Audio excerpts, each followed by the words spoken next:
வங்காள விரிகுடாவை இந்திய விரிகுடா என்று பெயர் மாற்றம் செய்ய வேண்டும் என சமூக வலைதள பக்கத்தில் தீவிரமாக விவாதிக்கப்படுகிறது. மெக்சிகோ வளைகுடாவை அமெரிக்க வளைகுடா என்று மறுபெயரிடுவதற்கான நிர்வாக உத்தரவில் அமெரிக்க அதிபர் டிரம்ப் கையெழுத்திட்டிருக்கும் பிறகு இந்தியாவில் இது குறித்தான விவாதம் அதிகரித்திருக்கிறது.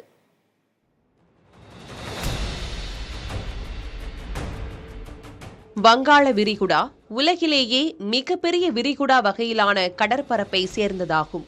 இந்தியா, பங்களாதேஷ், இலங்கை, மியான்மர் உள்ளிட்ட நாடுகள் வங்காள விரிகுடாவின் எல்லை பரப்பில் அமைந்திருந்தாலும் வங்காள விரிகுடாவை புவியியல் ரீதியாக வேறு எந்த நாட்டையும் விட அதிகமாக ஆதிக்கம் செலுத்தும் நாடாக இந்தியா விளங்குகிறது.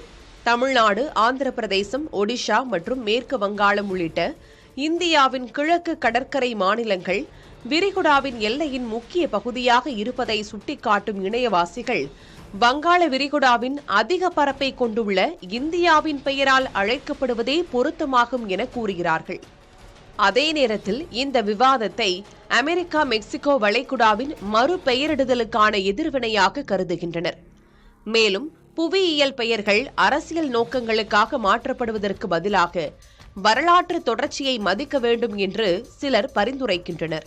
இதுகுறித்து புவிசார் நிபுணர்கள் கூறும்போது, விரிகுடா அல்லது வளைகுடா பகுதி எந்த இடத்தினால் உருவாகிறது என்பதை பொறுத்து அழைக்கப்படும் என்பதால் வங்காள விரிகுடா என ஆங்கிலேயர்கள் பெயர் சூட்டியதாக கூறப்படுகிறது.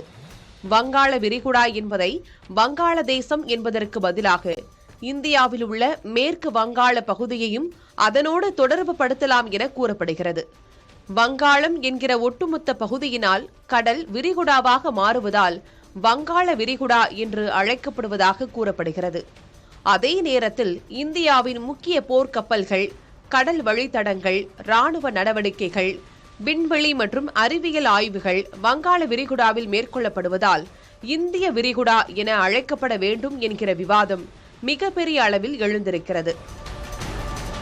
புதிய தலைமுறைக்காக செய்தியாளர் பாலவெற்றிவேல், நவநீத கிருஷ்ணன்.